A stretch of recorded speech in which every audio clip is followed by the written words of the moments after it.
Welcome back to the grim darkness of the 41st Millennium. I am Inquisitor Caveat Ventus, keeper of the Inquisition's Black Library, and this is my report on the Valentyne Heresy, an actual play podcast set in the Genesys adaptation of Warhammer 40,000's Dark Heresy RPG. This report features Game Master Tom McGee, Ryan LaPlante as Inquisitor Lucius Valentyne, Laura Elizabeth as Lyric, and Tyler Hewitt as Alto. My report shows that the Inquisitorial Band are facing some kind of twisted Administratum in the jungle. Alto helped hack and recovered auspex. Lyric protected her brother at the cost of herself, and Valentyne was impressed with Horatio Vegatta's capability in the crisis. Can the band survive their deadliest foe yet? Find out in this episode of the Valentyne Heresy.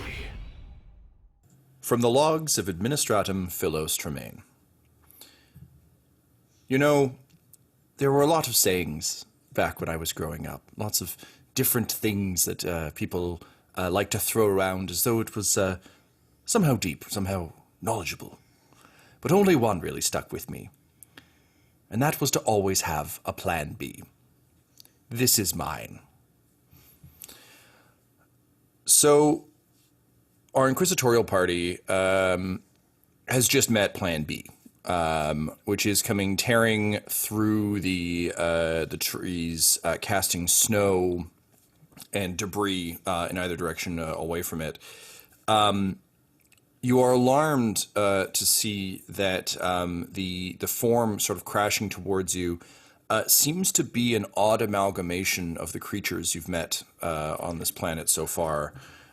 It's running sort of centaur style on a long body with massive, clearly roided up legs of the sort of green tigers that attacked you earlier. You can see just sort of the jagged edges of Iantos' wings folded behind it. And it would seem that there's some other flora and fauna you just never encountered here that have been woven in as well. But amidst them, you can still kind of, if you just squint hard enough, make out a stretched and furious human face, kind of roughly where a neck would have been at some point, with massive arms and then a couple of kind of tiny human arms and a variety of mechanical things kind of jutting out of it at odd angles. But the thing that stands out the most to you is that it's screaming and charging at you. So go ahead and roll me a initiative check, please. We'll be doing this off of Cool, because obviously Vigilance didn't give this away. So this is just how fast you react in a crisis. Cool is presence. 2 successes and 1 advantage for Inquisitor Valentyne. While Ryan's doing that, I'm remembering how to roll dice. That's 3 successes, 1 advantage for Alto. Sorry, what's the difficulty, Tom? No difficulty. No difficulty, just a pure. Oh, no difficulty in this? roll. Oh, Yeah. okay, cool. 2 success, 2 advantage. Okie dokie. Real Birkin vibes off of how you've described this guy's face, like stretching across. Oh, my dude, you're picking up what I'm putting down. You know, we share a pool of references. Yeah. Okay. Oh, man. We're so lucky to get such a comprehensive tour of all the flora and fauna we missed in one big, terrifying package. This was designed to end the tour for anyone who got confused or distracted. In summary, Gift shops! It's like if you got off Space Mountain and they just ate you. Great. Okay, so Alto, top of the round is you.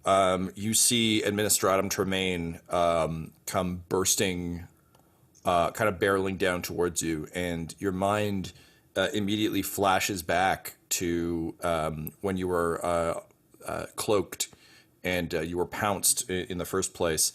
This is like that, but bigger and worse. What do you do? I think all the training that's been hammered into him, and I say training with air quotes because it's not like he's a trained fighter the way that Lyric is, but I think all the training that he was given and that was hammered into him by Lyric and Kel was like to run. So I think it immediately kicks in, and he runs, he like counts to 3 and like out loud is like 1, 2, 3 button hook, and he just like 180 raises his weapon, fires shots, and is ready to like run again. Like okay. Anytime he feels threatened, he's been kind of trained like, you need to get out of there. You're not the tough one. Your big sister is. Gotcha. Okay, so we're going to say then that you book it back just in terms of range bands. If you'll recall, Genesys doesn't work in hard-to-find distances. It works in range bands. So you'll fall back to the crash site where the doctor is treating Heinrich as best she can. Phallox Deathblower is back there. Yeah, so we'll say that's kind of the next step back in terms of falling back. You can go ahead and take a ranged shot if you'd like. So that will be, I believe, firearms and... Oh, man, it's been ranged a while. Heavy for me because I'm using my laser carbine. Oh, great. Okay, so ranged heavy, and I believe the skill associated with that is... Agility. Agility, great. Okay.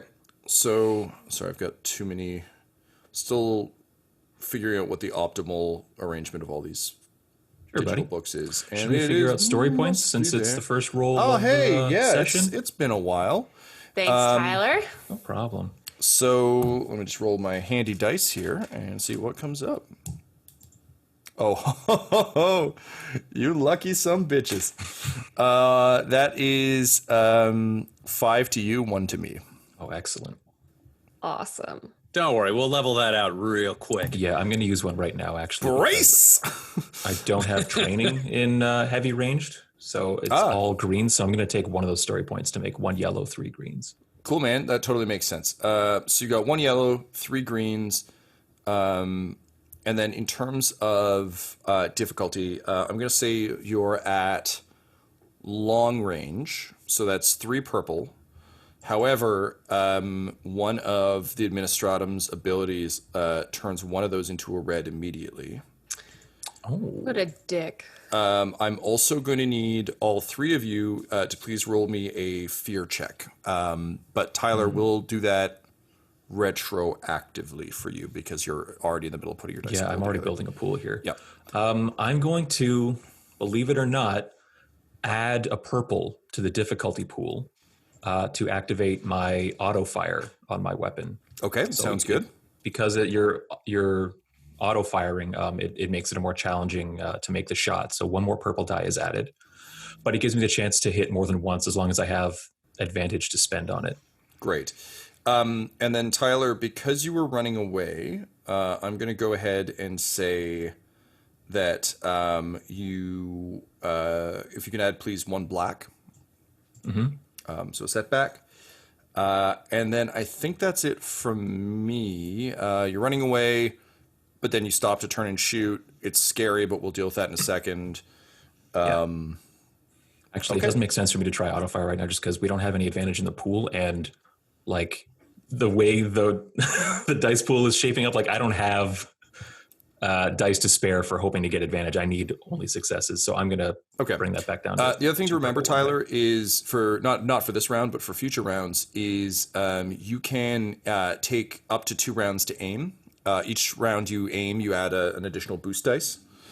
Okay. So That's good to remember. it is a full maneuver, so we'll take your full action. But if you're like, I really want to nail this auto fire, particularly given that boost dice only really give you advantage, that might be worth it for like cool. Also, I think it would be safe to assume that this is a tactic Lyric would be aware of. So feeding him advantage, spending your advantage to feed him boost dice is also a wise call. Cool. Great. Okay. Yeah, so that's it for me, Tyler. So you can go ahead and roll them bones. Yep. Oh, no. 1 advantage, 1 failure, 1 despair. 1 despair. Ooh, buddy. Oh, shit. Okay. Fuck. Okay, I'm going to spend the despair to jack him up on his first round of strikes. I made him angrier.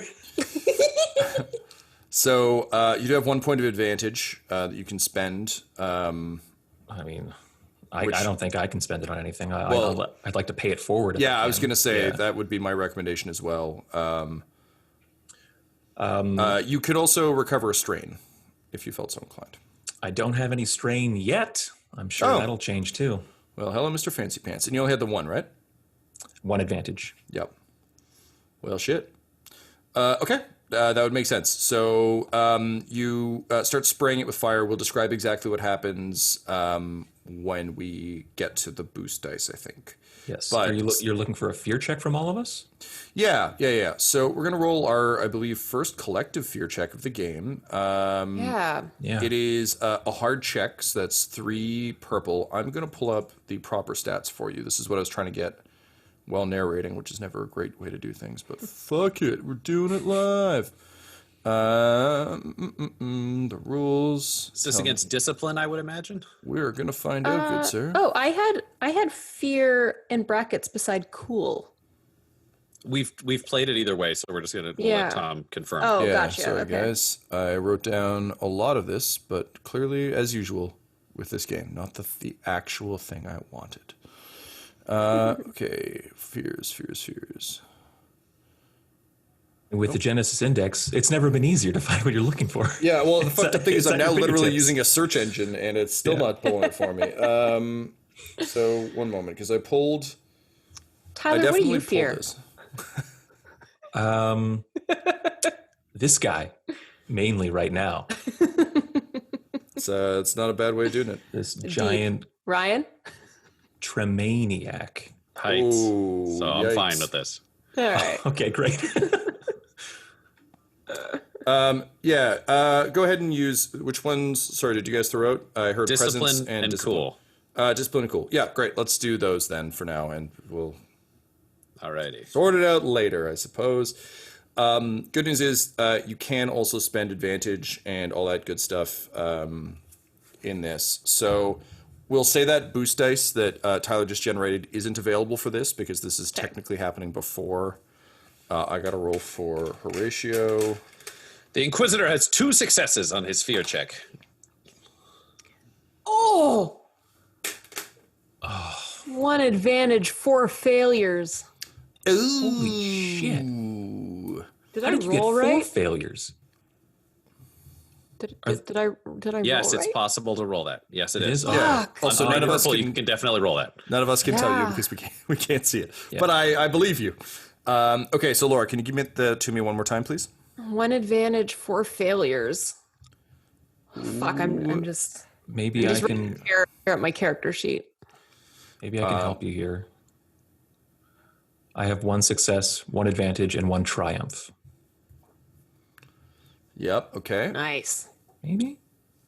And Ryan, what did you get? 2 successes for the Inquisitor. Okie dokie. So, Tyler, you can spend your... Oh, shit. Okay, this could help. You can spend your triumph on an ability called Stand With Me. Any allied characters forced to make the check from the same source can add 1 to their check. You can pay for self-preservation, gain +1 defense until the end of the character's next turn. You can recover from mental trauma. You don't have any of that yet. Yeah, those are your general options. If you want to pull the blue, I would say Laura can roll that and then just add it to whatever else she got. Against 4 failures? Maybe just to mitigate likely will not help her. it? No. 4 to 3 will not mean she passes. Yeah. That's the blue die is the stand with me trait. Did I hear that right? Stand With Me adds 1 success, so she'd go from 4 failures to 3. No. Stand No? With Me adds 1 boost dice. So she'll be able to roll a boost dice to add it. You're thinking self-preservation, which would give you +1 defense to the end of your next turn. I guess self-preservation just makes the most sense tactically. He ran even better. The fear sped his flight. Wait, sorry. There's also Fight or Flight, where you can perform an immediate free maneuver that can exceed the 2 maneuver per turn limit. So if you wanted to run anywhere else, you could take an extra move. I'll Don't know run that benefits you, but you to could. cover, so I'm not in the open firing. Okay. I'll go to tree cover. Okay, I like that. Great. Very good. So that's that. And then let me see what else we got. Okay, Laura. Yo. Okay. And sorry, you said you had 4 failures. Is that correct? Again, 4 failures, Tom. I'm sorry. I'm not doing that to be. I'm not trying to be a dick about it. I just need to know. I also from got that. 1 advantage. That means something. 1 advantage, Laura. It means something. It's It not does. No, it is. It is absolutely not nothing. Just trying to advocate for my character. I understand, and I appreciate that, and I appreciate you. Cool. So, what the? Oh, I appreciate you back. Jeez. Oh no, it's cool. Sorry. It's cool. That was- Thank you. It was a little I got delayed, that. wasn't it? No, it's fine. I'm just trying to figure out a thing, and I can't. So that's fine. So 4 failures. Jesus. I'm gonna say. I'm almost dead, to be clear. Yeah. I think this is more about fear check, right? So I think you're probably scared. Yeah, you are frozen in terror. So Great. you are immobilized and staggered during your next turn. I'm also going to say, because you got 4, you also have debilitating fear, which adds an additional setback dice to each action they take during the encounter. All right, we'll just add a black die right there. Okay. Yeah, after the ravaging you received at the claws of one of these creatures, seeing a weird hybrid monster is just bringing back some unfortunate memories. To be clear, Lyric's fear reaction, like her face is just like a mask. It is stone. It is blank. There is nothing at all. It's literally just like paralyzed and staring blankly.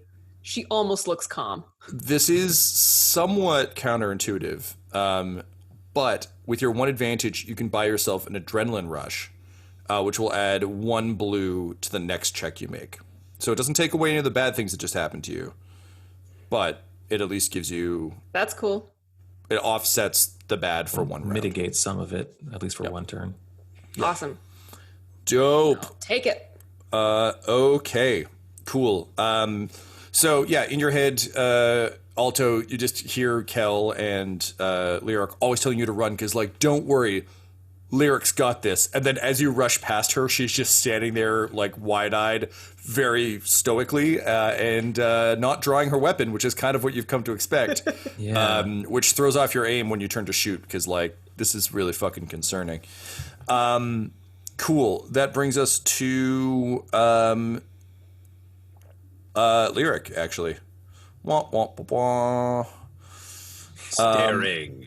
So just staring Yep. and So this doesn't terrified. immobilized and staggered doesn't mean you can't do anything. Okay. Let me just double check what staggered does. This is the first time we've had this particular effect. It might mean you can only do minor things, but let's find out. Oh, can I only do incidentals? Seems like the right thing for this. So yes, let's go ahead and say that. And then if I Well, no. I found those fear rules I was looking for. Good for me. Good for me. Go ahead, Laura. So I do have the talent of tumble, which is an active incidental. Mm-hmm.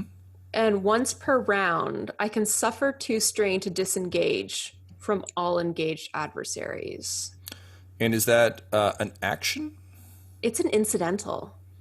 All right. Well, then you might actually be all right. That does seem like the kind of thing you'll be able to do. Let me just double check. Cool. That's that Kel training kicking in for you, too. Yeah. Yeah. Yeah, when in doubt, tumble. Tumble like you've never tumbled before. Does engaged refer to melee combat? Yeah, I guess that's kind of the question. I mean, it's about to be, so Nice. If this guy started shooting anything, I'd be like, game over, man. He's got guns. Come on. no, man. I'm just like trying to figure out everything I can do. No, I fully understand. I'm Staggered. All right. You cannot perform actions, including downgrading actions to maneuvers. Most effects that stagger a character have a set thing. Character staggered multiple times, blah, blah, blah. So, yeah, that would mean that you can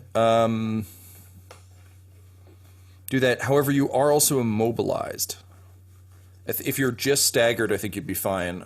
But I feel like immobilized unfortunately prevents it. But when this thing is on, can I kind of like ready that for my next turn? Then absolutely. Is that kind of something I can do? Like I'll be ready it's like for it? it's literally your Sam Neill with that flare, just being like, get me, and then just getting ready to toss it until sweet Mr. Goldblum gets in there as well because he just wants to save those kids.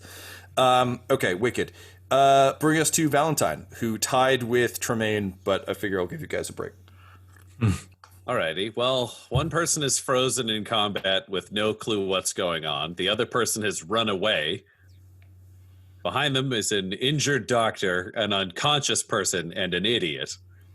Apparently the only people who are going to stand and fight here are the Inquisitor and Horatio, who has like 4 bullets. So when Trust me, he's going to use those. When in doubt, do what the Emperor always does. Charge! And he just like activates his refractor field and fires up his chainsword. And he'll just yell back like, aim for the face! and charge in and try to chainsword Tremaine up close. All right, great. Nice. So it's a melee attack, so it'll be 2 purple, but again, because of the effect of this guy, 1 purple, 1 red. I'm going to spend a story point to make those both red, given that it's your first charge, Adam. I feel like he's rushing at you as well, so there's a bit of heft there. He has defensive 2. You can see that he's clearly injected a variety of Xenos sort of genes and hormones into himself, and as a result, he's as the chainsword scrapes across his skin, it's kind of like a Killer Croc situation, just pretty hearty inhale. So the defensive 2 will add 2 black. I think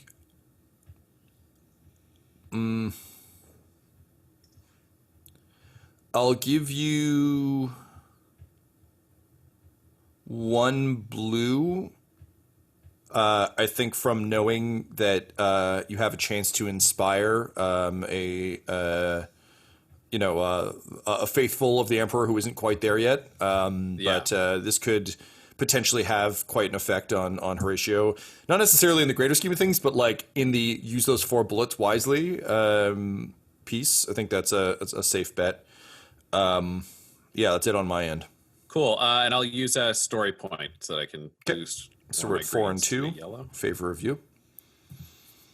Alrighty. Let's see what happens as the Inquisitor in slow motion charges forward inside a winking refractor field.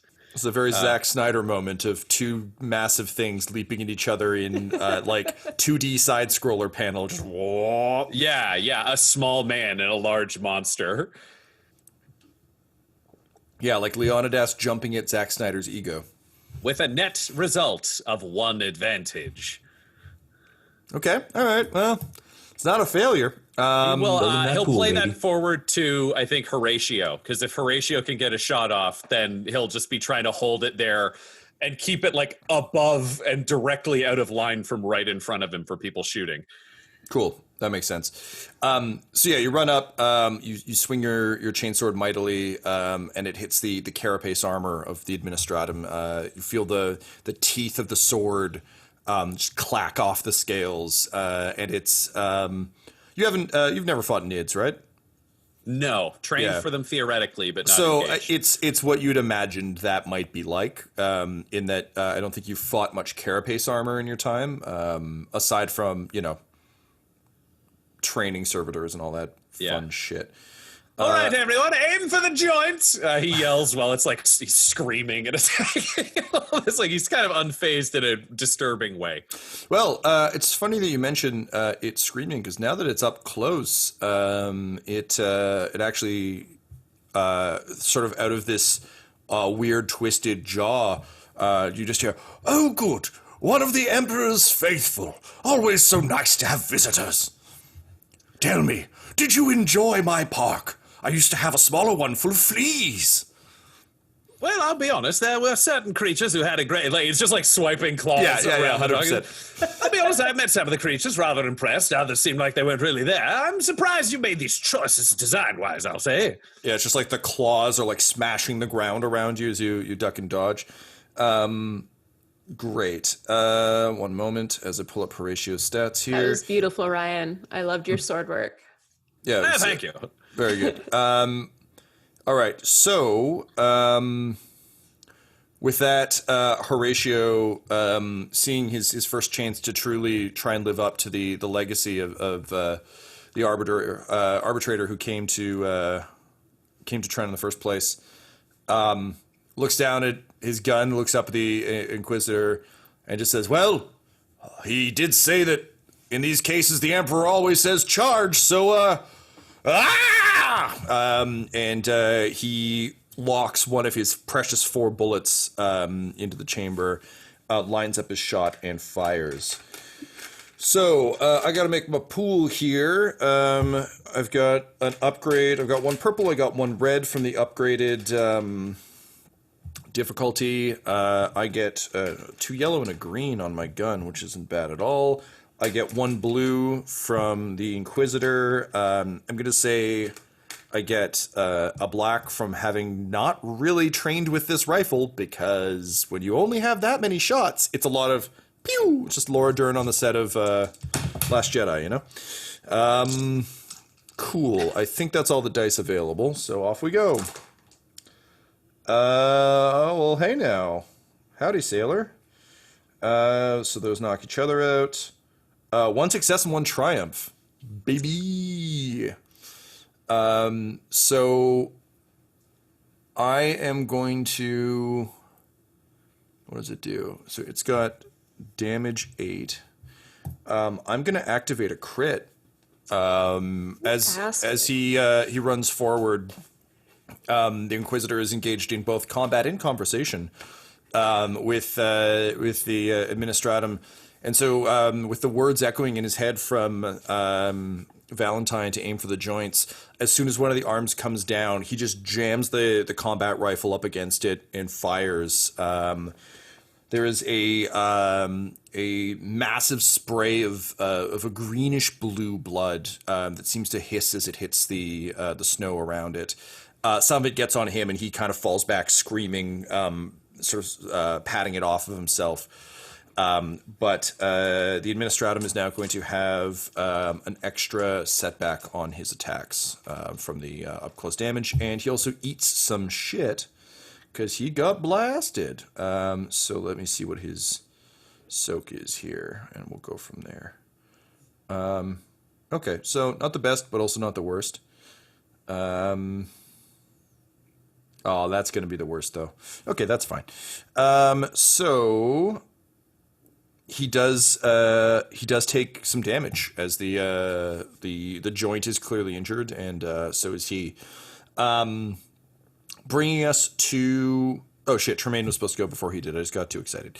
So bringing us to Tremaine, who is locked in combat with the Inquisitor.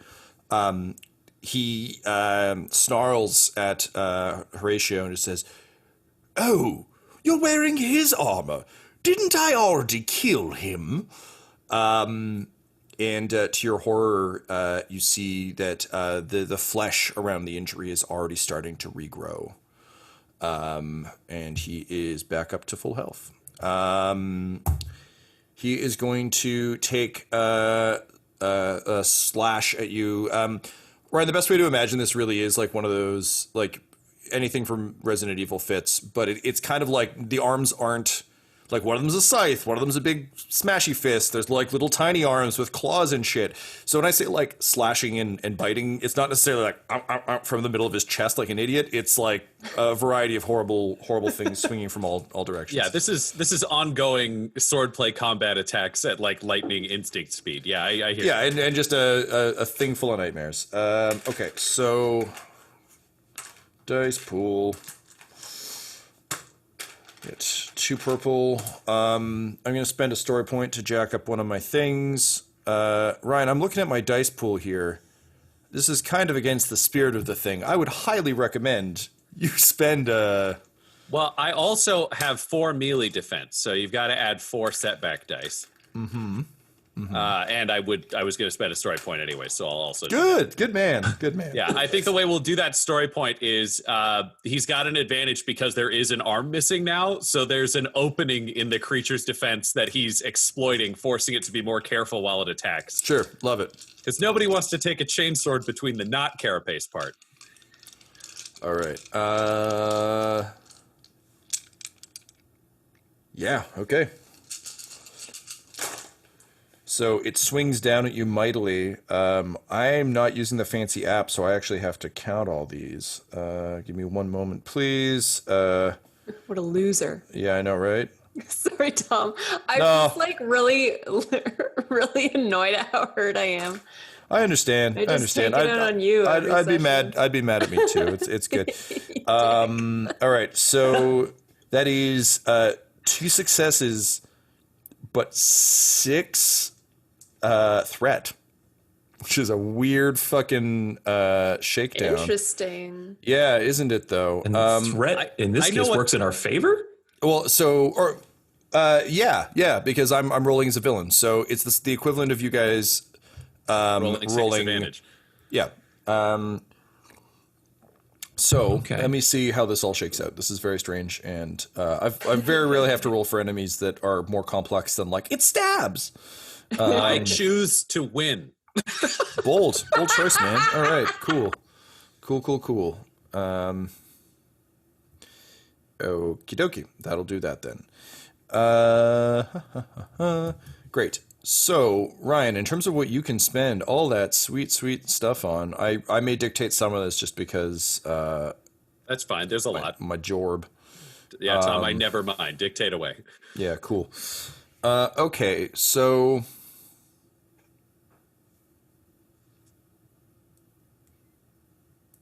Because I rolled a lot of this, so let's make this pretty haunty.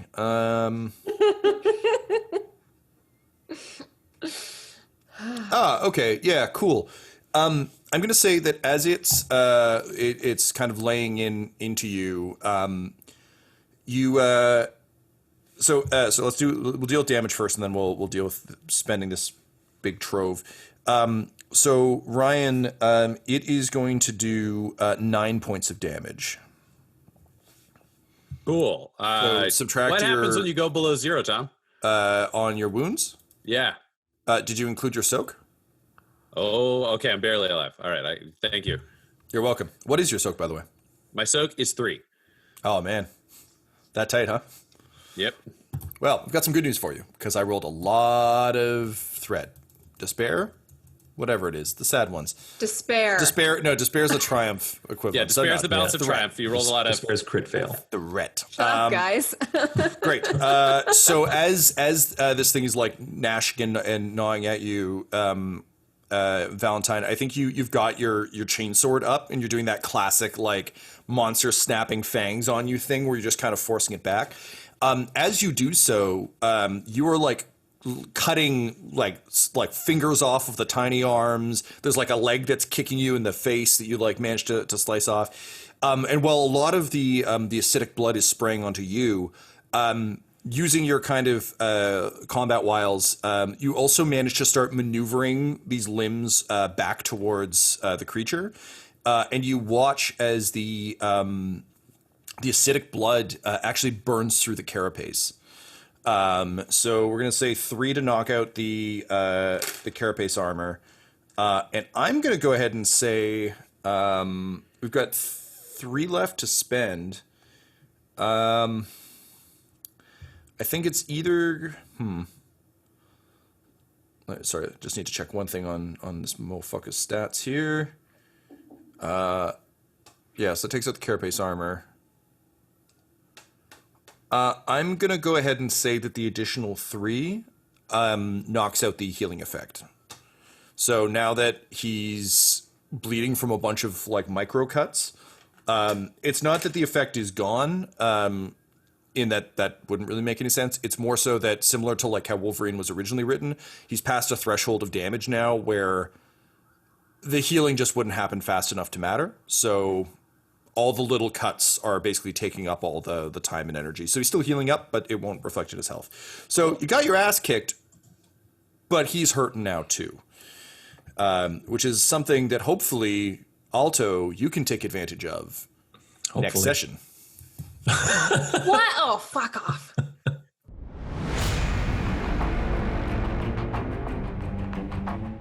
Excerpt from a dissertation by Philos Tremaine. But you see, the human body is a weak, vulnerable thing. We're truly no better than fleas, if you catch my drift. But think of the Xenos. Think of all the beauty, the majesty, the strength available in nature. Why, surely we should not turn our back on such a tremendous resource as the wiles and machines of man begin to fail, Paper received an F grade with a strong recommendation to exile to a backwater planet.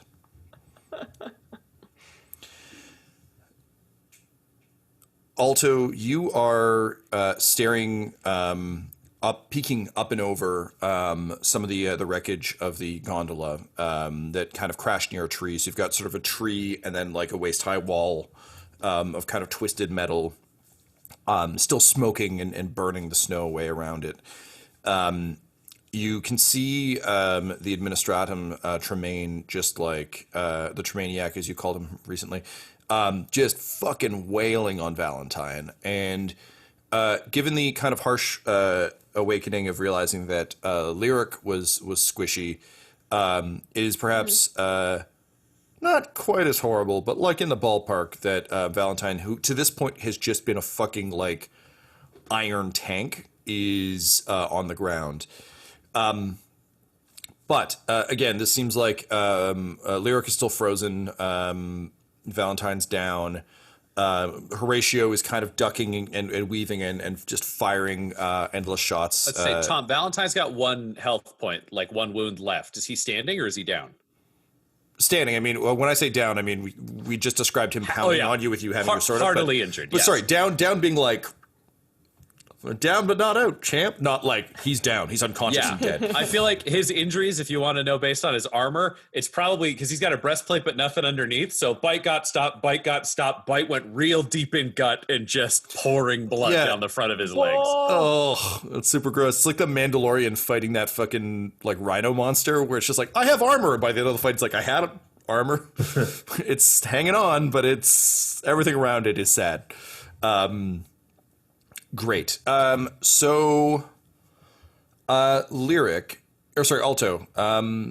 given that you are in cover, I'm going to give you a little extra insight, I think.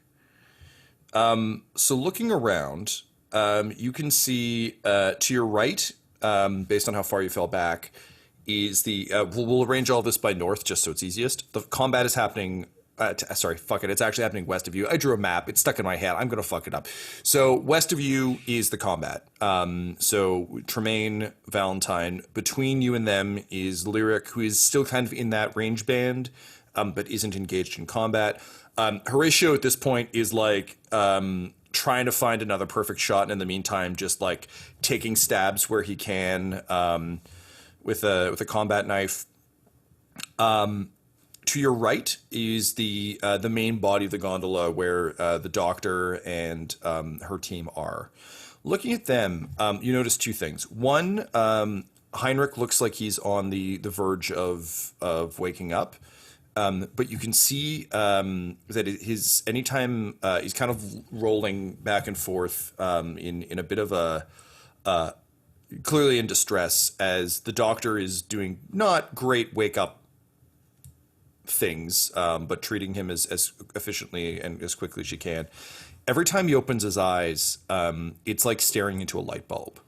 There's just a pure white light emanating from them anytime he manages to struggle one of them open, and you think you can see almost like a crackle every so often static electricity leap from kind of his flesh to his armor.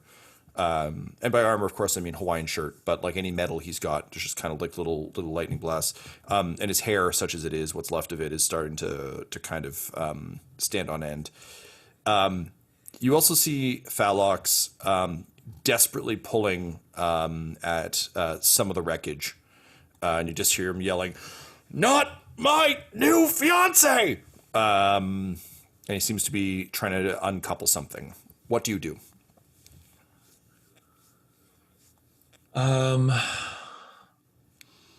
He seems to be trying to uncouple something. Not my new fiance. So he's talking about Lyric. Mm-hmm. So if he's got a plan to save Lyric, that makes sense. I mean, from this range, I don't know how. I think the shot going wide is kind of. It feels like shooting it is not the best idea. We'll also say with both Horatio and Valentyne in close proximity, it's a much harder shot. Yeah. Okay. Then I will.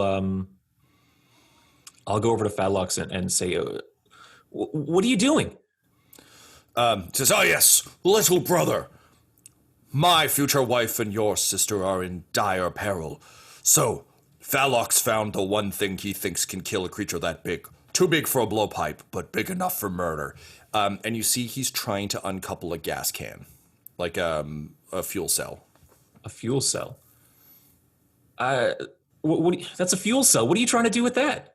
He turns and he just puts both of his hands on your shoulders and he says, "Little brother, in-law, let me explain the ways of the world to you. I would love to explain to you the ways of love and romance so that you can have many wives and families like me." Alto's leaning back and looking at there's you just hear the roar of a chainsword and Horatio screaming. Never mind. You want that power cell? I will just tell you the important piece. Yes, I want this because you see, sometimes things are too big for blow darts, and when that is the case, you take the thing most like a dart and you stuff it in their mouth, and then you shoot it. He's talking, and Alto's already got the arm manipulator. Yeah, he's got his leg up, and he's pontificating, and he looks down, and he's like, "Oh, yeah, good, mine," and he just tears it out of your hands, and he begins running with it over his head at the Administratum. We have communicators, right? I believe so. Yes, we have microbeats. Yes. I mean, you the Inquisitorial party definitely does. Do you mean to the other? No, I did mean just okay. the party. Yeah. I immediately get on that thing and I say, just a heads up. I'm losing his name. Phalox Deathlore? Yeah. Just a heads up, Phalox is coming your way with a fuel cell. It seems like he's on kind of a suicide run, guys. Look out. And if I can take any kind of action, I will look down the scope of my las carbine to kind of help me aim if I need to fire on anything. Sounds good. So take your action as an aim. Fantastic. That will bring us to Lyric. You still have the disadvantage of being slightly spooked, but you're no longer immobilized or staggered. Okay. Hearing Alto's voice in your ear, and also hearing that fucking idiot Phalox Deathblower is coming anywhere near this fight with anything remotely explosive is tremendously concerning. And as scared as you are of this monster, you're more scared of idiots and how they'll ruin this for everyone. So you shake it off. You see Valentyne being gored, and the monster fight is ahead of you. Phalox is still behind you. It's going to take him around to get up there. What do you do? I think I first want to. So I'm not in close. I'm not in. I would give it range to you for free if you wanted to step in. But no, you're not currently. Valentyne charged forward, so he took the hit. Okay, and Tremaine's on Valentyne, right? Yeah. Is that what it's like? Okay, then I think I want to. I think I want to just throw my shock whip and just at least try to immobilize Tremaine if I can. Sure. Yeah, go for it. Because I can do that really quickly. And okay, fuck. You lied. Oh yeah, this is like actually shit that I'm skilled at finally. That's a good thing. Okay. What's my difficulty? It's a melee attack, so Yeah. 2 purple. That's 2 Sorry, purple. 1 purple, 1 red because of his Okay. special deal. Thank you. Okay. I'm going to give you 1 setback because you're using a whip into combat. He's big. Yep. So I'm also going to give you 1 boost because he's a very large target, but you're also Okay. trying to whip around Valentyne and Yeah. Horatio.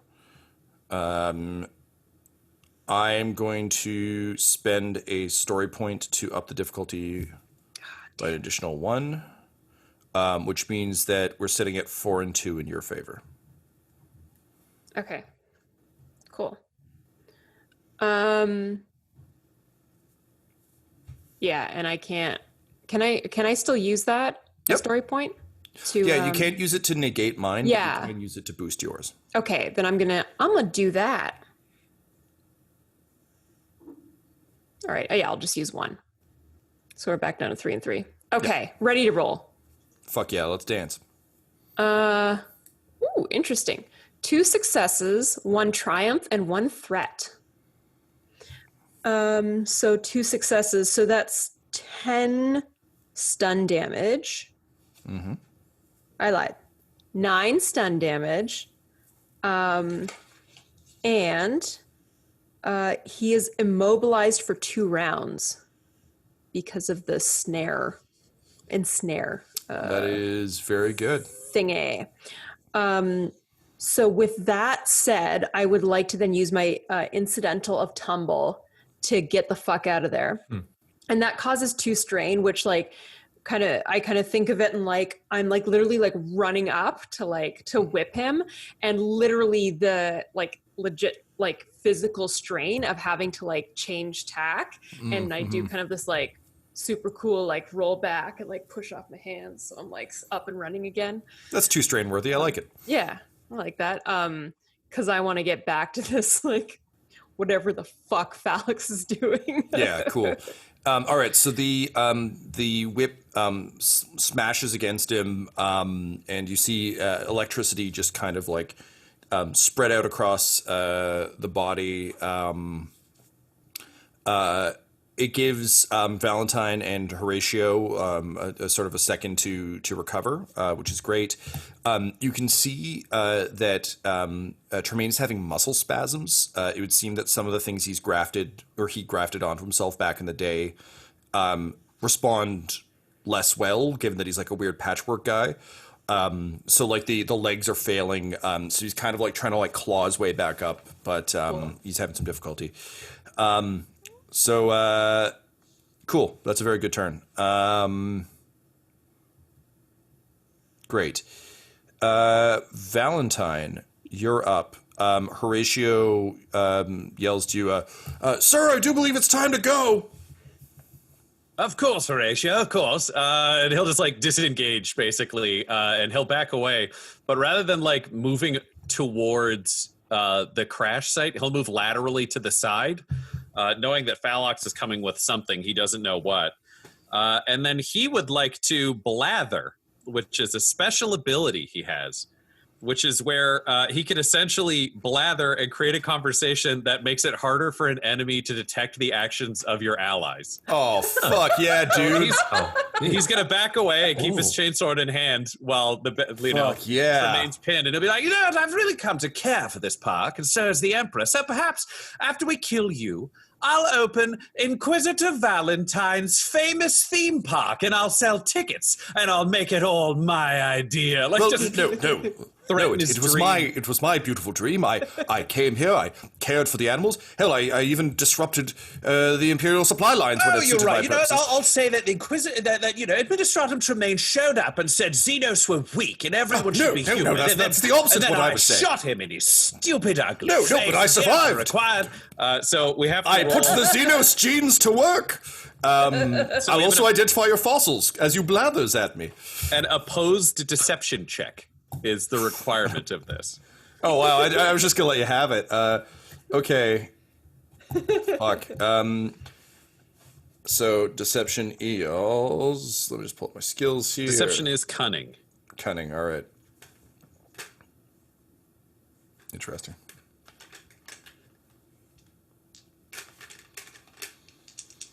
I'll use a story point. I feel like I'm very distracting with this speech based on what I know of this man. Yeah, that's entirely fair. I will not, because I'm a nice guy. Just want Laura to like me again. All right, let's roll. Woo-hoo-hoo. I have 1 success, but 6 advantage. Hey. Well, son, Yeah, I got that 4 bug's success and 1 advantage. So you fuck? blather successfully. Okay. I'm going 6 advantage is a lot of advantage. I'm going to spend it for you on a thing that I wasn't sure if it could happen, but based on that roll, I think it can. However, he is not distracted, or rather he is, but he's actually so used to arguing with people while doing other things that he's like, this is, you know, We were talk fighting. sword yeah. fight with one hand while writing with the other, like it's his whole thing. Okay, fuck, I know how we're gonna play this, great. Okay, so, as you say, as you engage him in a conversation about restructuring the park, which really does piss him off, Phalox is rushing forward, and you can see, like, from what you know of him and what you've been told about him, the odds of this being a suicide run are 0. Like, he clearly has no intent of dying. He's clearly going to stuff this thing in Tremaine's face and then run away. However, given that Tremaine won the test, you realize that Tremaine is aware that Phalox is rushing him. So, Phalox gets within range. We're going to spend your 6 advantage to say he actually makes it in there. Here's the thing. I shoot the fuel cell. I was going to say, the devil's bargain is... 100% shoot the fuel cell. Great. Fuck him. He's the worst. I'm Okay. the Inquisitor. Great. So as he rushes up, he's like, hang on, everyone. Just going to put this in here and then step to a safe distance. At which point the fuel cell erupts. It doesn't do as much damage as it could have if it was literally in Tremaine's, like, chest. But it's a big fucking fuel cell. Valentyne, you are thrown backward with fire kind of crackling across your refractor field. There's a kind of a massive explosion and conflagration. You can see him moving inside the flames. Tremaine, obviously not Phalox. Phalox is still moving, but like in small giblets in every direction. Right. Making several people back at home widows. He only told you about the one. But you realize that this is a good chance to break. Obviously, Tremaine is down but not out. But if you're ever going to have a chance to try and book it, now might be it. Horatio, as soon as you start to fall back, has his auspex out and just kind of pings. Inquisitor, you've got the auspex right now, or Lyric does? I think I had it, and then we had Alto plug into the one in the tree. So That's I right, should yeah. still have Yeah. my physical one. Yeah. That's right. Okay, great. So he basically airdrops you a nearby location. It would seem that on the old maps of the park, there's a sort of an emergency. There are a couple of sort of emergency stations set up, and there's one that's close-ish, not super close, but close-ish. That should have snowmobiles with heavy tracks that will help you get back up the mountain to the crash site. That said, Heinrich is currently unconscious, drifting in and out of it, having psycher problems. The doctor is missing a leg. What do you do? So Heinrich still has his weird glowing eyes electricity thing going on? Yep. All right, friends. The Inquisitor is like standing normally, but he's very heavily injured and you can see it. Like you can see sort of his insides a little bit, but he doesn't really jump into that. It's the same smile. There's just blood on his teeth. And he's like, all right, friends, I'm afraid it's time for us to go get these snowmobiles. And there's going to be a long debate. So let's make this incredibly simple. And then he's just going to shoot Heinrich in the head on the ground. Great. Just say, out of control second, thank you. Doctor, you're coming with us. And then just scoop up the doctor and try to get Alto to help with his servo arm. And just be like, yeah. As Heinrich's head explodes, Lyric, you just as you blink with the sound of the bolter fire, you see him standing in front of you in that sort of liminal space that you had when you were unconscious. And he just kind of holds out a hand to you and says, please. And then as his head explodes, you see what seems to be kind of a thin purple line appear behind him. All of this happens in a flash, but almost faster than you can perceive. About 10 sets of hands shoot out, grab him, and pull him through the purple void. You see his body essentially invert as it's pulled through. And as you open your eyes to see his brain and blood splattered across the snow behind him, you can still hear a lingering scream that he didn't make out loud. All right, so Lyric and Alto, you get the doctor. Horatio, I could use a shoulder, my friend. It's like throw an arm over him. Sure. Like, and the doctor's like, why? Unlicensed psycho. This was always how the story was going to end. We just didn't know how long it was going to take. So, Doctor, you're still useful, so let's get a move on. Cool. Ryan, I need you to roll me, please, we're going to go with streetwise. No, perception. Okie dokie. Lyric, can you roll me that? Actually, sorry, Ryan. Belay that. Laura, can you go ahead and roll me perception? Tyler, would you be using your servo arm to help carry the doctor, do you think? I'd probably just physically help her. Okay. Yeah, I wouldn't need my mechadendrite arm to help her. I'd get her Just under her get shoulder. get the other shoulder. Yeah, okay. Yeah. Do I still have that one setback from the being afeared? Yeah, because he's still like right there. Like Yeah, he okay. didn't. He's on fire, so he's worse Right. now. You made him worse. So what's my my difficulty? Difficulty is 3. Okay. How closely would you still be looking at Heinrich, do you think, or would you be paying attention to what's going on? I stopped looking at like I am staring daggers at Valentyne. Like I'm still moving, but like Oh, okay. I'm Then your I'm difficulty literally is 2. I'm like, oh, my difficulty is 2. Yeah. No, I'm like so enraged by what just happened. Lyric's gonna have a Literally- bad time. The fucking only person that I wanted to take with. Okay. All right. 3 successes. Okay. You see and again, all this is happening concurrently in like a matter of seconds.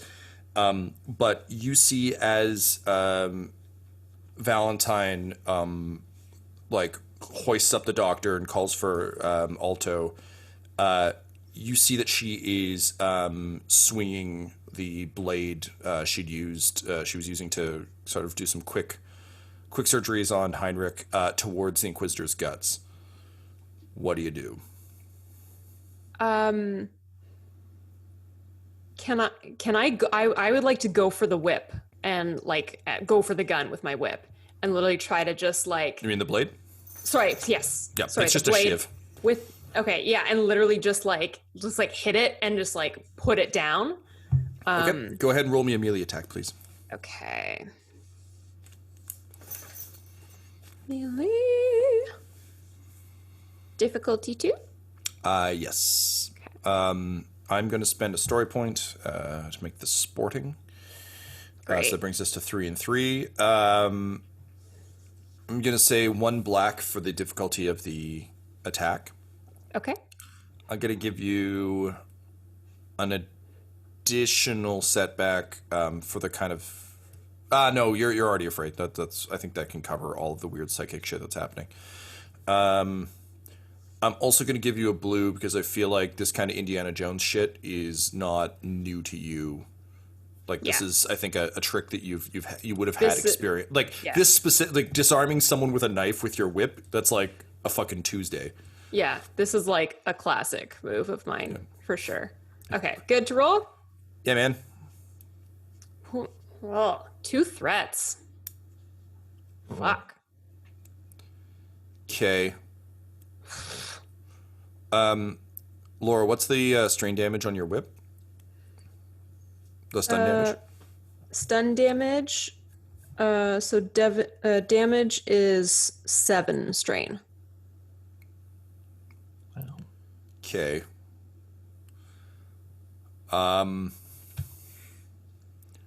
Devil's bargain time. I will let you disarm the doctor, but due to that amount of threat, you will deal half that strain damage to Alto. Because he's made of metal and whirring bits, so unfortunately the electricity, as he like goes to put his arm around her, it'll travel through her over to him. She'll also take half, which will likely render her much more pliable. God. Oh God.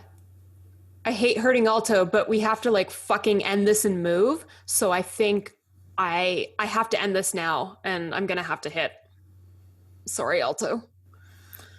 So you manage to entangle her wrist as she kind of moves to shiv Valentyne.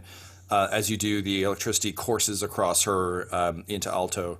Alto, go ahead and take 4 strain, please. I'm going to bypass any security you might normally have on that, since this was a devil's bargain and it must come with consequence. So yeah, 4 strain damage. Would you? I assume you would just view this as a thing that's happening, not as like any form of betrayal, or... I don't think he's fully aware of what's going on. If Gotcha. like he's under her arm and he wasn't aware that she was trying to stab Valentine, he definitely doesn't know where the electricity is coming from. Valentine, you obviously turn and see this. The doctor is being electrocuted into unconsciousness right now. Great, I'll let that play out. Okay, so she becomes heavier weight. The scalpel drops out of her hand. And the... How many of you are there now? There's 3 plus Horatio plus the doctor. So a total of 5 of you, R.I.P. Phalox, take off running in a classic Laura Dern limping in Jurassic Park kind of way towards the emergency shelter. And behind you, you can hear kind of the howling rage of a very refined, silver-voiced British man, and finally, just on the wind, you hear his scorched vocal cords cry out, "I told them, and I'll tell you, you'll take this planet from my cold dead hands, me and them." And then he lets out a long, kind of almost sorrowful call, and you hear it echoed from a variety of creatures throughout the trees.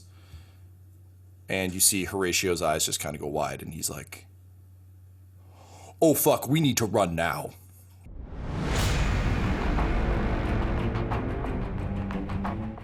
From a redacted log of the Adeptus Arbites.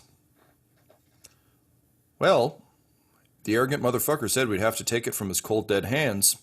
So, them's your orders. Go put him down. You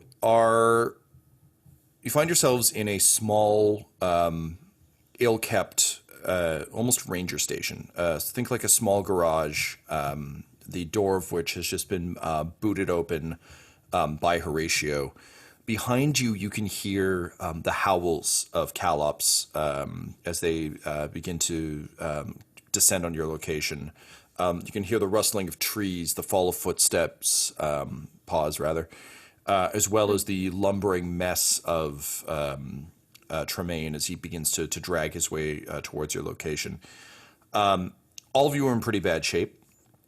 Alto, you haven't taken any damage, I don't think, aside from the fall, but you're in like bad shape. I've been About fried all a of little this. bit now. Yeah. And not handling the stress of like active combat as well as the more experienced fighters. Yeah, totally.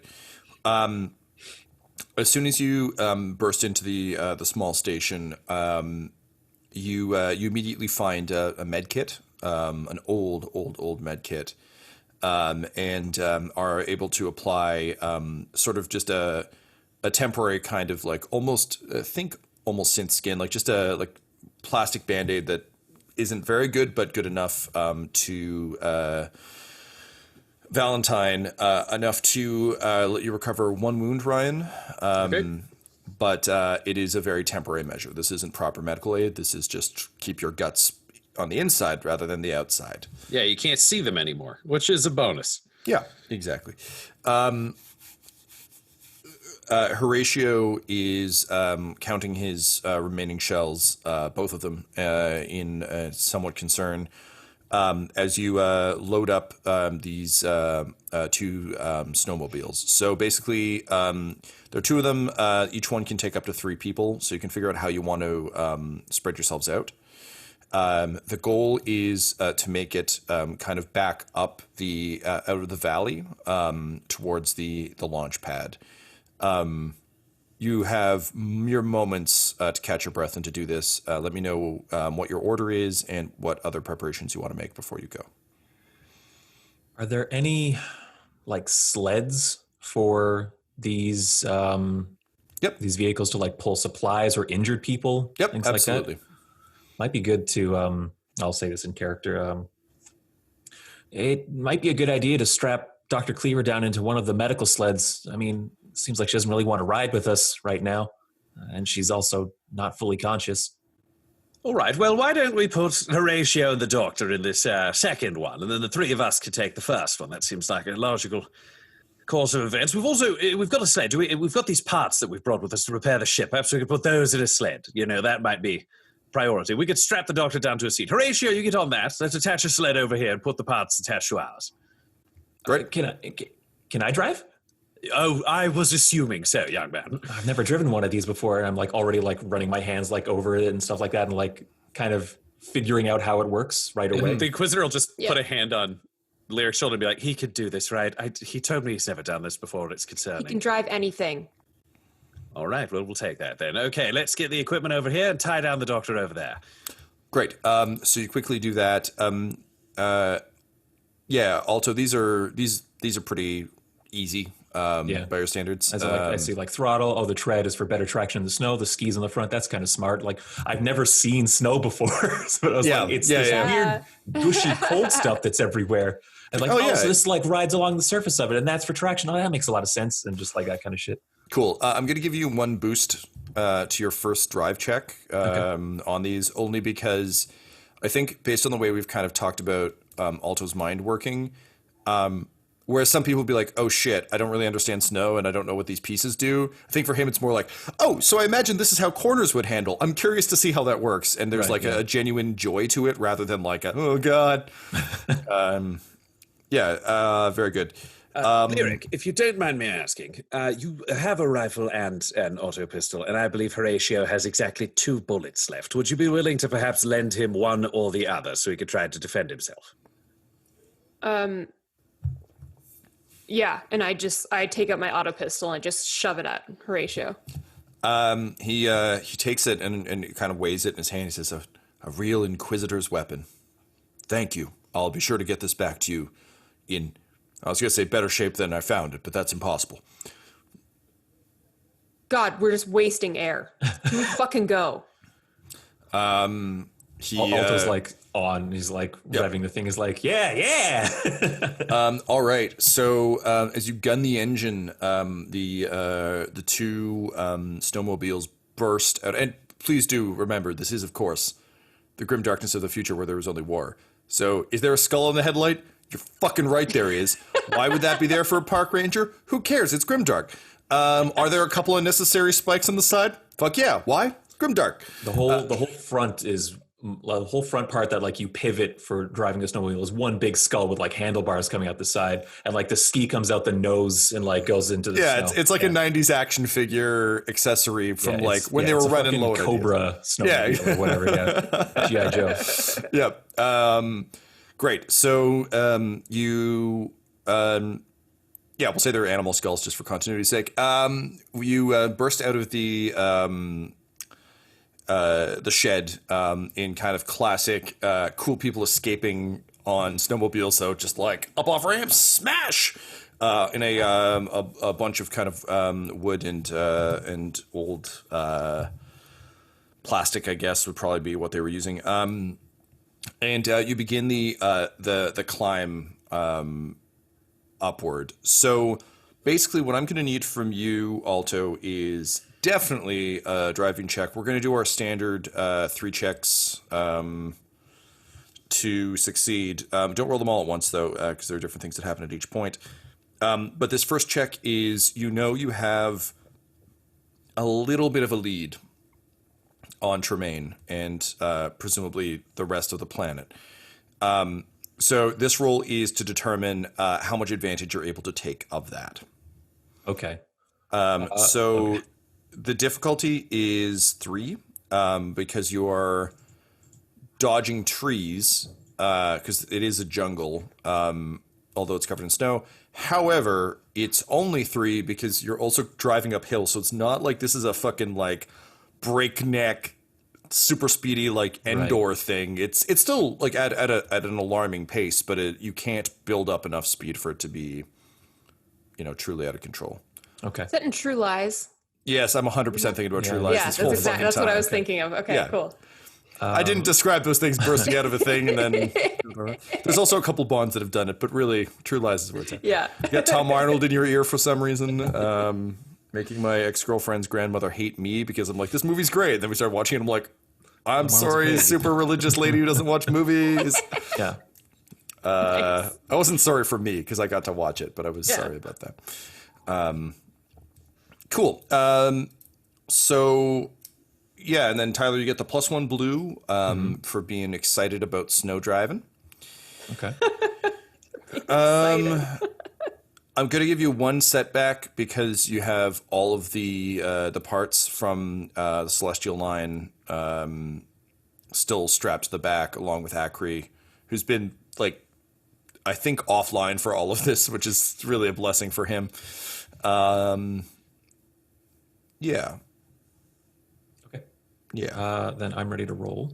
And you get to add your like mind link and stuff, right, Tyler, if you're plugging in? Oh, thank you. Is it for driving? It might not be for driving. Let me just double check. Also, story points sit at 3 and 3. Well, I believe it is for driving, but up to you. +1 blue to tech use or driving. Okay, cool. Thank you. That's crazy. Nice. However, Reminder. could you have known that, Ryan? Did you have some kind of hand in building, perhaps? I may have assisted. Well spotted, Ryan. Yeah, may have Ryan had to assist is- twice because my PDF didn't save the first time. You're just a human boost dice, brother. It's good. Just coming in for the save. Okay, rolling. So that's 4 successes and 1 advantage. Whew. And I would like to use my driving ability, hand on the throttle, once per round, increase or decrease speed by 1 to a minimum or maximum of the vehicle's top or speed or 0. So Okay, great. All right, I just want to press the advantage as much as we can. Cool. So that's a tremendously successful roll. So you successfully make it to sort of the second bracket. Horatio's doing a pretty good job. He's obviously had a lot of experience driving these in this climate, so he's actually doing pretty well. He's not able to supercharge though. So as you begin to really kind of hit the groove of it, as you have your kind of Anakin Skywalker, like it's working moment. He's pod racing. Yeah. Wizards. Oh man. He's keeping pace, but not. He's not like side by side, but he's still there. Which is when, of course, the planet catches up. Lyric, you keep looking over your shoulder for the Callops, and you can see them just sort of in glimpses of green darting through the trees kind of on either side. and you can tell that they're getting closer. They are much faster than you guys are on these. So you're kind of getting ready. What do you think your defense strategy is? And Valentyne, you can tell me what yours is too, given that you're both on the same car. I've got my rifle out, my needle rifle, and it's just like, because it's like a heavy weapon too, like it's a little bit stabler. So I'm kind of like twisted around and just like waiting. I just got that targeter on, like freaking scanning shit, and the closest thing I see, I'm gonna hit. Do you want to be sitting on the back, like facing backwards? Yeah. That's great. Valentyne to be in the middle, refractor field up, bolt pistol in hand. He hasn't relayed this to anyone because he doesn't think his new friends are ruthless enough. They seem to get emotional about Heinrich, and that's a red flag. He basically considers Horatio and the doctor to be an expendable distraction. So he'll shoot anybody that comes at this one, but he's not so much worried about what happens to the rear snowmobile. Gathered from when you took all the series regulars and put them on one vehicle, and then took all the weekly guest stars and new red shirts that apparently worked on the lower deck that we just never met before on the other one. Great. So, Lyric, you're observing all of these. You're getting ready. You've got that classic like Predator, like red dot against green tracker piece, and then just again years of paranoia and fistfights and being ambushed. Click in, and you look up, and you see Ionto's beginning to descend at a much faster rate than the Calops. So go ahead and roll a ranged attack, please, as the not pterodactyls with their fucking gross snake heads come hissing down from the skies. Okay. All right. So what am I? We're rolling 2 difficulty? purple. Yeah, because they're flying directly at you. Okay. So they're technically at a further range band, but the bullet will meet them halfway. Okay, we're good? Yep. All right. 2 successes and 1 advantage. So, that's going to be 8 damage. And I have to remember what the fuck happens here. So when the weapon damages, because it's toxic, because I'm using my needle rifle, I've got like a paralytic. So when weapon damages a target and bypasses soak, the target is forced to roll a resilience check with a difficulty equal to the weapon's toxic rating, which is 5. Ooh. Cool. So you kill the one you hit, but I'll say that can carry over to the other one that was coming in alongside it. Yes. It definitely does not have resilience. So resilience is, I believe, brawn. Is that correct? Yes, it is. Yeah. Great. Sorry. Because of the way these sheets are stacked, I have access to half the information I need at any given time. So my difficulty is 5, huh? Yeah. I don't have a lot of like ammo with this rifle, but fuck, I love it. I don't always shoot birds, but when I do, I use Dos Equis. Oh, wow. Interesting. Okay. So each uncancelled failure inflicts 1 wound, ignoring soak, and every 2 threat inflicts 1 point of strain. Okay. Well, that's very good news for you because I got 4 successes and 1 failure. So technically I have 3 successes, which means I'm doing pretty well for myself. Yeah. Except I also have 4, 6, 7 threat. So given that these are pterodactyl snakes, I'm feeling like that amount of strain is enough to knock you out. That dinosaur complex. Yeah. Yeah. So it My mother never loved me. yeah, one explodes and the other one is just like, but who am I really? Yeah, just as a stops flapping and looks at its hands and just descends. These look like my mother's hands, and one day They shall look like my grandmother's hands, but whose hands up? And then it like hits a tree and crashes through the brush. You actually see a couple of Calops leap onto it and start to tear it apart, thus ending its existential crisis on a bleak note. Nature, Goulet. Cool. So, great. That was good. Good work. High fives all around. You can see kind of behind you the sort of like smoking fiery mass is like not quite keeping pace, but is closer than you'd like. And you can see that as it's kind of bounding. It's odd because it seems to almost be like missing a step every few steps, and almost like it's hitting itself, which seems odd. But you're in a car chase, so what are you going to do? Cool. That'll bring us to that was the threat of that round. So Lyric, we're back to you. Sorry, Alto, we're back to you on the driving. Go ahead, please, sir. Difficulty of 3. Okay. Yeah. 3 successes, 2 threats. Okay, great. So you make it into the next band. However, creatures are starting to come in from all sides. I'm going to give Valentyne, it's going to be your move up next since Lyric went last time. I'm going to carry, you said 2 threats, Tyler?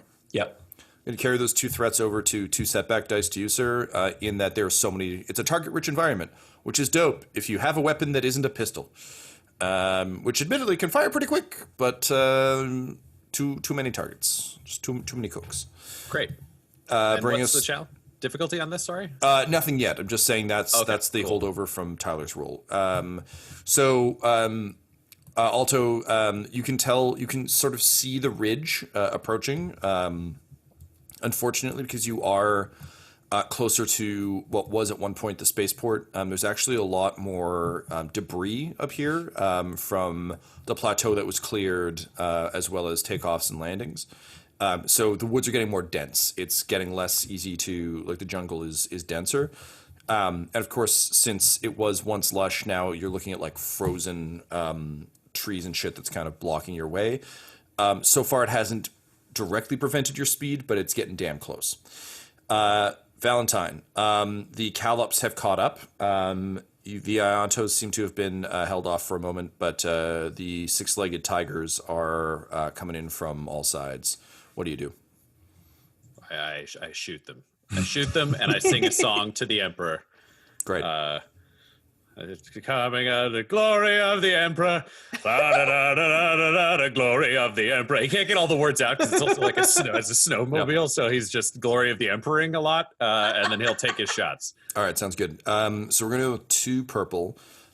Story point wise, we're still at 3 and 3. Yeah, I'm definitely using one. Thought you might. So that brings us to 2 and 4 in my favor.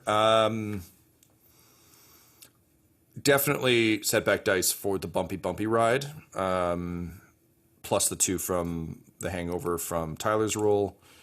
I will give you 1 boost because some of them got distracted by the Iontos that Lyric dropped, so there's just less than there would have been.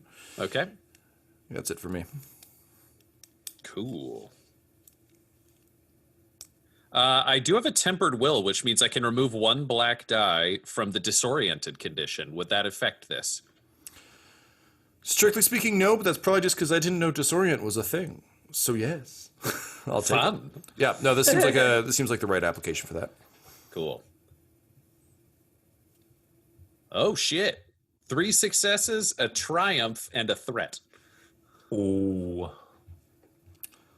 Fuck, man. Dang. Okay, so what is the damage on your pistol? It is a base 10. Fuck me. All right. So yeah, you just start like blasting away on either side. Okay, with your triumph and the threat, Tremaine is closing in faster. You can hear the beating of his wings, and he seems to be using them not to fly because his bulk is a bit too big for that, but to kind of propel himself forward as he claws. So basically, every time he pulls himself, he's able to like kind of give himself a little wingy blast up ahead. Also, he's trying to fly through trees, which sucks. He's likely going to be on you next round. But with your triumph, I will say you can shoot out the treads on the other vehicle. Done. He'll make it look like an accident and like a spray across, but he'll definitely shoot at the other vehicle and eat. So as the treads kind of spin, burst and spin off, the vehicle like does that thing that only truly snowmobiles do. It just fucking flips. It throws Horatio off into kind of a puff of snow. You see the doctor's sled kind of flip up and crash face down. He stands and he says, "I'm right behind you. Just slow down for a second. I'm coming right away. Just let me get the doctor." Alto will start to slow down. And the Inquisitor will just yell at you like, "Nope, we're still going. Speed up." And I think he can't talk to Lyric right now because she's like a person away. He's like, okay. And he guns it. Just as you zip away, you just hear Horatio say, "Huh. So I guess the Emperor's love was a lie after all." And then you just see him turn and just raise both his combat shotgun in one hand and Lyric's pistol in the other. And it's just a classic like man versus shark moment of him just like firing the two shots, emptying the pistol, and then just kind of looking up in horror as the Tremaniac rules over him. And you just, Lyric, particularly down the scope, you just see like Tremaine's face bite off Horatio's head.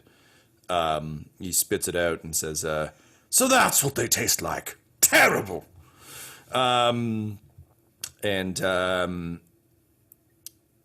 He stops for a moment to just pound Horatio's body into mush.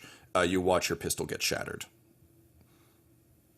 And I'm like, I've still got my rifle up because I'm still ready to shoot. I'm not going to put it down. I'll let you take a free shot on this. This is a pretty meaty distraction. As I yell at Valentyne, "What the fuck is wrong with you?" And I'll give a shot. Okay, go ahead. So you're at mid-range for that gun. So that's 3 purple. Okay. I'm going to spend a story point to keep it sporting. So that's 3 and 3 currently available. So upgrade one of those to a red, a second one to a red because he's a villain. Okay. I'll spend a story point to upgrade one of my greens. 2 and 4 in my favor. I'm going to give you a boost for being livid. Cool. I think you kill better when you're angry. Yeah. I will, however, give you a setback because at this point, based on what you've learned of Tremaine, you're probably going to have to shoot him in the head. And unfortunately, that head is constantly ducking down to rip chunks off of his... Not his actual old nemesis, but like the person he still considers just the entire Adeptus Arbites and the Imperium is what he's chewing on right now. And yeah, I think that's it. Let's fucking see how this goes. Huh. Okay. 2 advantages, 1 triumph, and 2 failures. Interesting. It's weird. Okay.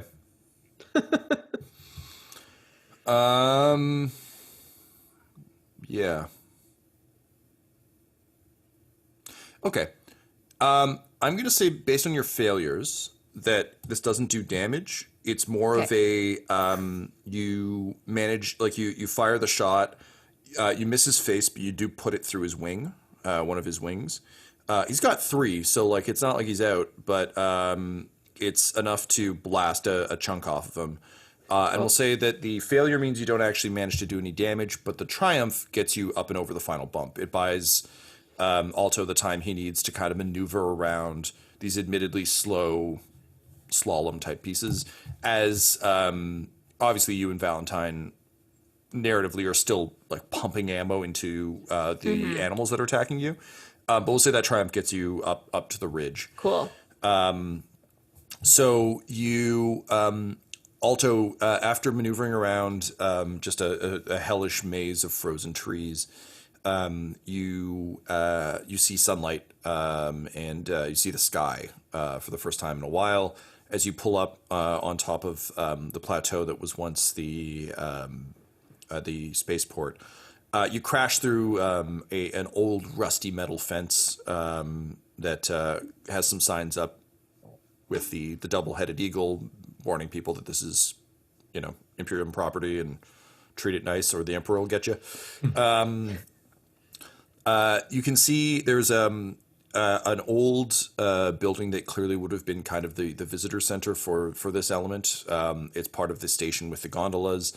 It's attached to that, so basically there's like the actual, like, you landed, go in, basically customs, check everything out, then you can get on the gondolas and go to the park. Unlike a lot of the buildings lower, because there's no tree cover up here, it has mostly collapsed, so that building is pretty much gone. But you do see, sorry, I called it the Celestial Line earlier. You see the Astral Line vessel kind of gleaming in the sunlight. But a little bit further away, you see kind of a couple of tail fins sticking up and out of the snow where the Arbites vehicle is. From the description you got, it's sort of like it's a bit bigger than sort of a standard gun cutter, which are in a sense almost like helicopters-ish with a little bit more cargo space. But they're meant for inter-system travel. They don't have warp. This vehicle is clearly built for warp. I think the easiest way to think of it is... Say, like the ship in Jedi Knight Fallen Order? Kind of like the one story, but it's got a stretch. Haven't played it, but probably. Yeah, that's probably the right way to think of it. I was thinking the Quinjets in the Avengers movies, where it's like... Yeah. It's got a cargo bay... It's got seats, or like the Blackbird in X-Men, or, presumably this ship from... thing. So, like, not... Sedan of jets? Yeah, pretty much. Like sedan of jets. Okay. Like it's very much the kind of thing you would give an intergalactic cop to go do a thing. It's not what an Inquisitor would fly. It's not a fighter by any stretch, but it's got some heft. It's got weapons, and most importantly, it's got a warp drive. Now it's in bad shape. It's piled under snow, but it's certainly better than nothing. So, you, please do imagine the most, like, Hideo Kojima end of Snake Eater, like, random camera angles of this that are super cool to watch. Okay. But, you kind of come up and over the ridge, smash through the fence, and you're basically just, like, cutting across the airfield as fast as you can. Behind you, there's the massive beating of wings as, the increasingly rough-looking Tremaine and a bunch of Eontos, Calops, and also, very alarmingly, large, vaguely reptilian gorilla monsters. They're called Sleems. It's how he got his chest armor. We never met them, but they're here too. Come bounding up and over the ridge. So basically, it's like hell descending upon you as you burn hard for the ship. You come kind of skidding up, and the three of you immediately like leap off and start moving the supplies you need off of the back. I assume you turn Ackery back on, or at least take him out of the duffel bag, and start trying to integrate him into the ship's systems. You quickly dig out the sort of cargo entrance, and Alto, I'm going to need you to please roll me some of that sweet, sweet tech use to see if you're able to get this fucking thing back on, or whether you have to strong arm it.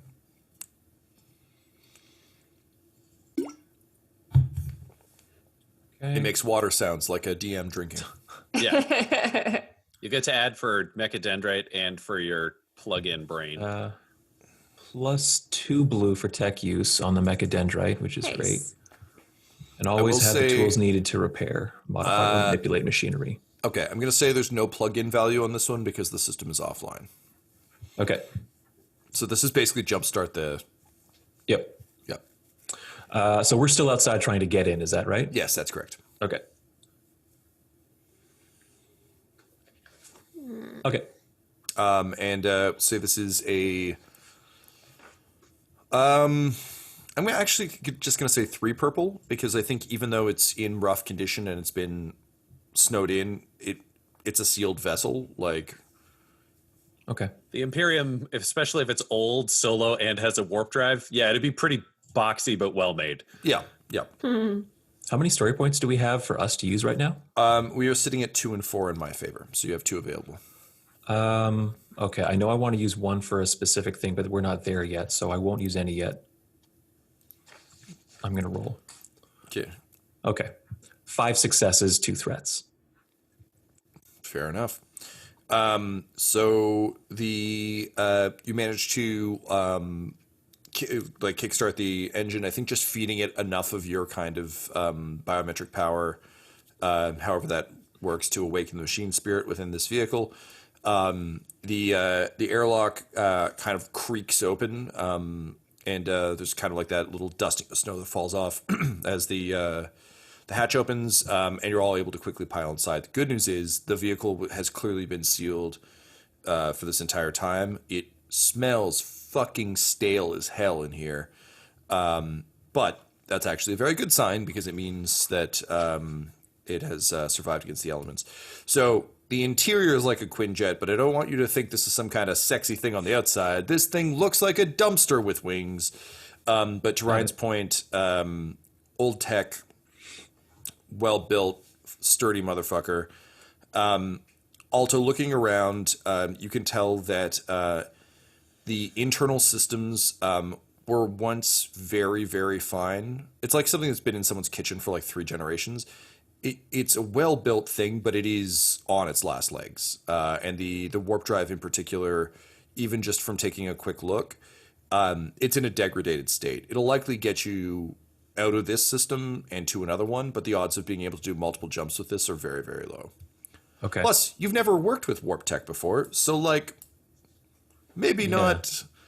Maybe something you can. All I know so far is warp seems to be a 4-letter word in the Imperium.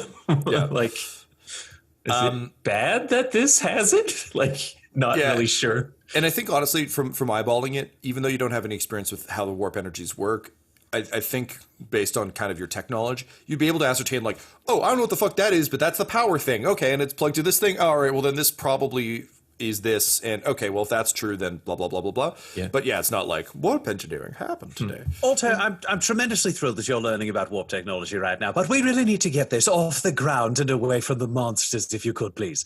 Okay, I'm gonna need a minute. Okay, well, we might not have a minute. Sure, I'm gonna need you to give me one. So here's the catch to repairing the ship. You have Acri, who can help once he's plugged in. Mm-hmm. You have a bunch of replacement pieces from the Astral line, the Emperor's Hope that you crashed, Emperor's Dream, Emperor's Wish, whatever it was. It was Hope, Emperor's Hope. Great. That burnt up. So you need to install those. You need to install Acri, and then you need to take off. Alto, you can do some of this, but you can't do all of it. So you need to pick an engineer who will assist you in this, while the other person holds off the bad things. Basically, it just means either Lyric or Valentyne will have to miss 1 round of combat, and then they'll be able to rejoin. I think Lyric has helped Alto with this kind of stuff before. Yeah, I was just going to say, like, I would be right in there. Great. I do think it's a thing of that, like, dad meme of, like, are you winning, son? Like, she doesn't know what I'm up to. It's just kind of, like, trying to be, like I need hands. Hold these. Yeah, yeah, that's totally what it is. Like, I totally trust you to be, like, to tell me exactly what I need to do, and I do it without question. Give me a pointy wrench. Pointy wrench. Smaller. Cool. Yeah. I got the right pointy wrench the first time, yeah. To be clear. Right. So, Valentyne, would you stay to assist anyway, or would you go and try and hold off the Horde? He'd go and Fuck no, he'd probably go try to plug Acri into the cockpit because he's so fucking injured that he'd just get killed. Yep, fair enough. Okay, so Tyler, I need tech use from you. Ryan, I also need tech use from you. Laura, we're going to say that rather than actually rolling a check, you're just going to add boost dice to both Valentyne and Alto as you literally just hand people things, sort things out, like unback. Because honestly, you've been lugging this shit around, so even just having someone lay everything out, rather than being like, wait, we need those one set of IKEA screws that are under the box. What a specific example that clearly has never happened to me. Cool. We're gonna say 3 purple across the board. Okay. Ryan, this is partially. Yeah, actually. You have never done this, Ryan. At the same time, you did build your little buddy. Who? I'm sorry. What's his name? Eugene, right. So you built Eugene. So you have some servitor understanding, but this is a hot wire job. Like you're not not meant to be a fucking dude plugged into this. And then Alto, you're Alto, so you know what's up. Yeah. So 3 purple. Each of you gets a blue from Lyric. Because no one is defending the ship, I'm going to give you each 2 setback, which is from things pummeling the outside. I'll also say the hatch is still down, so like, meh. Currently in terms of story points, we're sitting at 2 and 4. I'm going to spend 2, 1 for each of your checks. So we're now sitting at 4 and 2 in favor of you. But that will turn 1 purple into a red on each of your checks. And I think that's it for me. Okay. All right, I'm ready to roll. the Inquisitor gets 1 success and 3 threat. Oh man. Well, I guess it net gain 1 success, 2 advantages. Okay. I would like to spend a story point. Oh, sorry. It's so I've got a couple things to break down. Sorry. One of them being that I have an ability called Resourceful Mechanic. On a tech use check to repair a vehicle, repair 1 additional system strain or hull trauma per rank. I have 1 rank in it, so I think I'll apply it to like hull trauma in terms of putting pieces where they need to be. Sure. Yeah, I like that. Great. I would like to use a story point for determined. It's an ability called Determined Driver. Spend a story point, heal system strain on a vehicle equal to ranks in driving. I'd like to, if I may, equate this to basically doing patching a software update on this old vehicle, being like, I need this to operate on my terms, kind of, and just like get it to like operate faster and more efficiently in the software. So I have 4 points in driving. So that's 4 system strain healed on the software of this vehicle. Great. Yeah, so I think as you plug Acri in and like all that starts to gear up, you're able to feed him what you need for the basically, so you don't need to sit there and do the actual coding. Yeah. But you ship him what you need, he starts to implement it, and slowly you can feel the systems come to life under your hands. I was going to make you roll a couple more rounds of that, but realistically, you've just fixed a ton of strain, and I think it's fair to say that you've got the ship back up and running. Perfect. So the systems are booting up. The weapons are on a low charge. They're just starting to boot up. And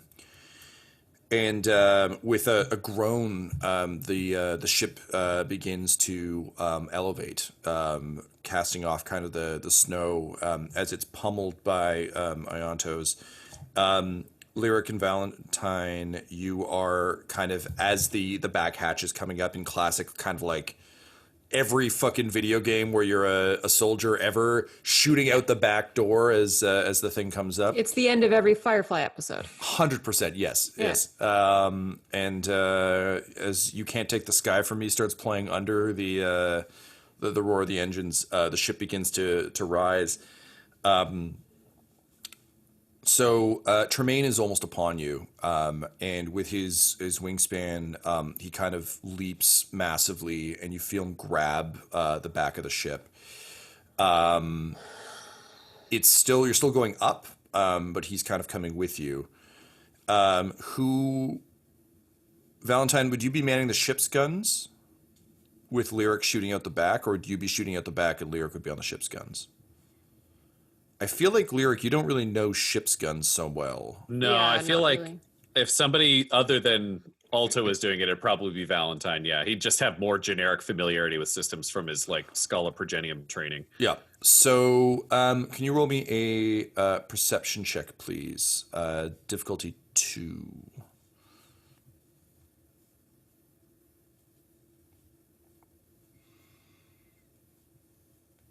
Three successes and one advantage. Fuck yeah, man. That's my kind of roll. Valentyne, you haven't had much real life. Well, actually, that's not true. You have had a decent amount of real life experience with close calls with death. Both the accident that led to some minor rebuilding, to the ship you were on being torn apart in the warp, to the Emperor's Hope being torn apart by Tokyo drifting too hard. So if there's something that you've gained from all of these experiences, sometimes it's bionic eyes, sometimes it's a weird robot companion, and sometimes it's the ability to recognize an opportunity when it presents.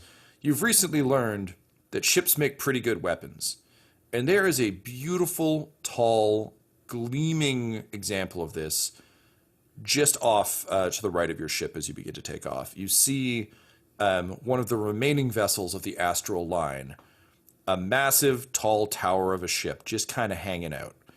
Based on the charge of the weapons, you can probably fire them once. What do? I shoot the Astral Line ship so that it blow up. So you want to detonate it? You want to crash it? What's the plan? Basically, you can try and aim for a fuel line. You can try and just aim to knock it over. What's your game? I think fuel line. Like if he can blow it in a way that'll just torch Tremaine, that makes the most sense. He can't guarantee if he can knock it over to hit Tremaine, it could hit the ship. And if this is void and combat worthy, it should be able to survive fire and shrapnel, or we're fucked for 1,000 different reasons. Fingers crossed. The Emperor always gives you an answer to the questions you're asking, and I think I've got my answer right here, he says as he pushes the trigger button on the gunnery station. Amazing. So as you do so, you notice Acri just nudge your reticle like 4 inches to the right, and the singular blast strikes the other Astral Line ship. Alto, as the systems boot up, you see sort of like call signs begin to appear. Kind of, this ship seems to be garbled, but for just a brief moment, you get a ping, just kind of off to the right of the ship, starboard, if you will, that is labeled the Emperor's Fury, and then it blinks off as the Emperor's Fury is unleashed, as the massive Astral Line ship detonates in that horrible way that, like, anytime a rocket explodes, just kind of from the bottom up in a cascade of flame. Your ship is battered, sent careening, kind of spiraling off. And as you all kind of like brace yourselves, lols, against whatever you can, you see a massive fireball consume the remaining creatures that had descended upon you, wiping clean Galen's garden, and in a final blast, you see the grasping, shocked face of Tremaine, who just manages an "oh shit" before being blasted to pieces. And so with a fireball in your wake, you manage to right the ship, and with a kind of slowly ascending arc, fire and flaming bits of creatures and animals and Xenos burning off, you begin to ascend into the heavens, leaving the death world of Tren far, far behind you. What do any of you have parting sentiments for the planet? Lyric, you're looking disgusted and like furious. There was a butt. I was just waiting for There like, is. I'm just and looking at that's angry when. faces. Yeah, no, Lyric just like I kind of I set my weapons down and I just like tromp up to Valentyne and I like shove him like against a bulkhead. And it's like, the only other fucking psyker I know and the fucking doctor, you leaving them both the fuck behind. What is wrong with you? Well, you know, if everyone had perhaps been a little more combat ready in the face of the monsters, we might have been able to make choices. I want to be clear. We're here to save the Emperor. Everyone is a tool to save the Emperor. You, me, them. The people who got away were the people that I had committed to bringing on this mission. You, your brother, myself. They could have been useful, they could have not. The doctor tried to kill me. We couldn't trust the doctor to treat any of us, especially if we had to kidnap the doctor. So the doctor became sacrificial. Horatio wanted to be a hero. When I get to a fortress precinct of the Arbites, he will be made one posthumously. He has saved the life of the Emperor. They were all not serving a purpose. They were all not going to save us. And if we had tried to save them, we would all be dead. How do you feel right now? And he just points at like the almost dead you. And he's like, I am almost broken. If you try to shove me again, I might have to shoot you just because one of us is going to die from the shoving. So instead, we survived. I saved your brother and I saved you, which I also did before when they attacked you in the woods. I've saved you twice. I don't have an answer to this, so I just like turn on my heel and just kind of mutter like, fucking Inquisitors have an answer for fucking everything, and I go in search of a medkit. Cool. So you storm off in search of a medkit, and it's not a big ship, so you're just kind of looking around in that kind of delightfully angry, futile way, where it's just kind of like, just open this. Meanwhile, as you're doing this, Alto, you are starting to like plot a course. Working with Acri, you've kind of got a sense of how to jump systems with the information that you've collected so far about the conspirators. The only lead you currently have to go on is that of the traitor Glasgow Vicodin. And luckily, Valentyne, you are aware of the distillery planet. It's like a forge world for booze. Yeah, I think Valentyne would take the co-pilot seat and help them sort out like what warp beacons are in the area, because we don't actually have a navigator and all the math we'd have to do and shit like that. Exactly. Yeah. So you're all sort of, I think you're kind of talking to Acri about that. And also that gives you a second to kind of do a quick analysis of the ship. And you notice that there is a blinking alert now that the system is up for something just labeled stasis. And it's like angrily blinking at you. I'd like to like investigate that, like stasis regarding what, like kind of open the file, if that makes sense. Sure. Like, Yeah. So basically, it's just on a diagram of the ship. There's just kind of a blinking button that says stasis. And as you open the file, Lyric, you find a closet that just fucking won't open. But luckily, you find a button that says release. And as you press it, Tyler, the light goes from green to red on stasis. And instead of a med kit, you are confronted by hissing smoke pouring out of a seemingly glass chamber. And suddenly, a figure falls into your arms. With a massive clank of metal, cords and cables snapping off their neck as they do so, coughing up a weird sort of slimy substance. Lyric, you find yourself looking at a face that is at least partially human, but also partially machine, that just smiles at you and says, "Oh, fuck, I cannot begin to tell you how happy I am to be out of there. Hello, new friends!" And that's how you met the tech priest.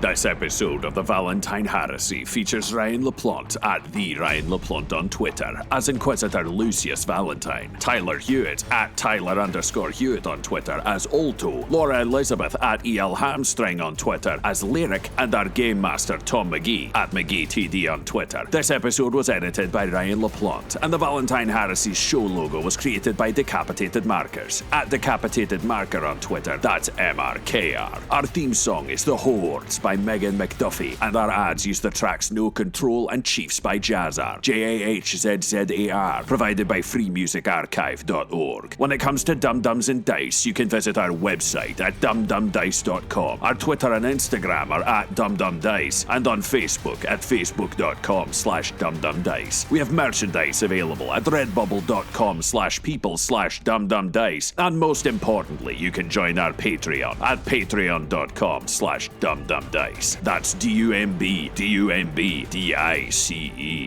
Ave Imperator, and death to all the heretics.